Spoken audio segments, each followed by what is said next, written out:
Hi, I'm Dr. Incognito. In this video, we're going to study the integral test. So suppose we're given a series an equals 1 to infinity. So a1 plus a2 plus a3, etc. The question is, does the infinite series converge or diverge? And it turns out that the answer can be related to an integral. If we create the function f of x such that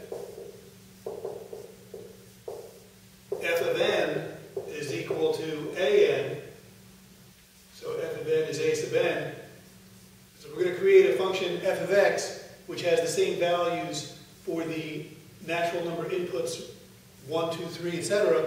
as the numbers in this series, then we can discover whether the series converges or diverges by examining an integral of this function. So if the function f satisfies a few properties, if f is positive, continuous, and decreasing on some interval from k to infinity for some k, then the integral from 1 to infinity of the function will have the same behavior as the integral. So the series and the integral will both converge or both diverge. So they will both converge or both diverge. So we will compute the integral and determine whether the integral converges or diverges, and then our series will do the same. As an example, let's look at the summation n equals 1 to infinity of 1 over n squared plus 1. So we will create the function f of x is 1 over x squared plus 1. Just basically changing n to x. That way, f of n will equal a sub n. F of n will be 1 over n squared plus 1, which is a sub n. So let's check to see if this function is positive, continuous, and decreasing on some interval to infinity. So first of all, this function is going to be positive for all x. Any x value at all, this function is positive. So in particular, it's positive on the interval, say, from 1 to infinity, which is the interval we're going to integrate over. Notice x squared plus 1 is always at least 1, and then the reciprocal of a positive value is positive. This is also a continuous function. F is continuous for all x, actually. Oftentimes with functions involving fractions, there's a danger of a discontinuity if the denominator is 0. But for this particular function, the denominator is never 0. And the rule for rational functions is they're continuous at all x except for the values of x which make the denominator 0.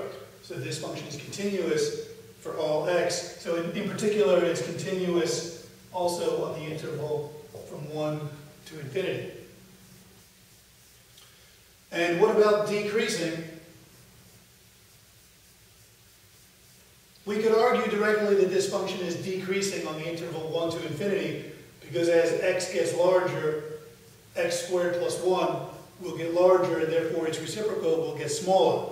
So it will be decreasing. But a typical way of showing that a function is decreasing is to calculate the derivative of the function. So here the derivative of this function from the quotient rule is x squared plus 1 times the derivative of the numerator, which is 0, minus the numerator, which is 1, times the derivative of the denominator, which is 2x, divided by the denominator squared. So using the quotient rule, this is f prime of x, And this boils down to negative 2x over x squared plus 1 squared. The first part here is 0, so we just get negative 2x on the top. And now if x is bigger than 1, then 2x is positive, and the denominator is clearly positive because it's a perfect square. So this is negative then because of the negative sign. This is negative, for example, if x is bigger than 1. So that means that f is decreasing on the interval from 1 to infinity. Its derivative is negative, and so the function is decreasing. Okay, so what we've just done here so far is explained that the integral test can be applied in this particular case. With the series 1 over n squared, the resulting function is positive, continuous, and decreasing. So we may apply the integral test. And so we have to now calculate the integral.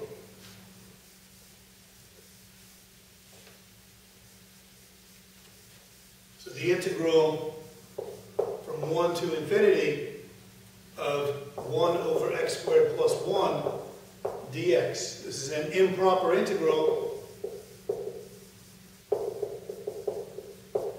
We handle this by writing the integral from 1 to t of 1 over x squared plus 1 dx and taking the limit as t goes to infinity. So this is the limit of the antiderivative of 1 over x squared plus 1 is the inverse tangent of x. And then we have to plug in 1 and t. So we have the limit as t goes to infinity of the inverse tangent of t minus the inverse tangent of 1.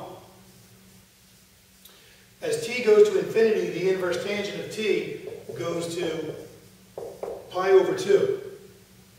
And the inverse tangent of 1 is pi over 4. So pi over 2 minus pi over 4 is pi over 4. So the integral converges. The integral converges. The value of the integral is a number, pi over 4. By the integral test, then, the series has the same behavior as the integral.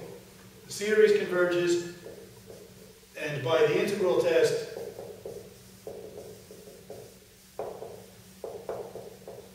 the series converges too.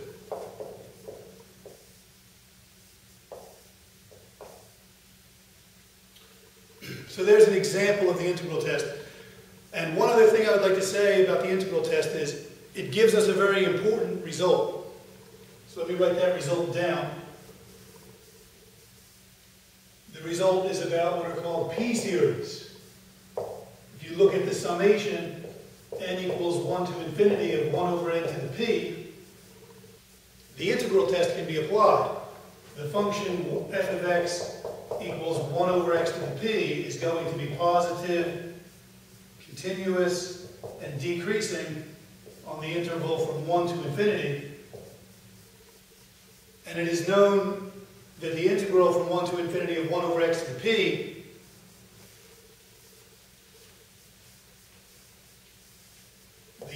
from 1 to infinity of 1 over x to the p, the so-called p integral, converges if p is greater than 1 and diverges if p is less than or equal to 1. We're assuming here that p is positive. So by the integral test, the p series will have the same behavior as the p integral.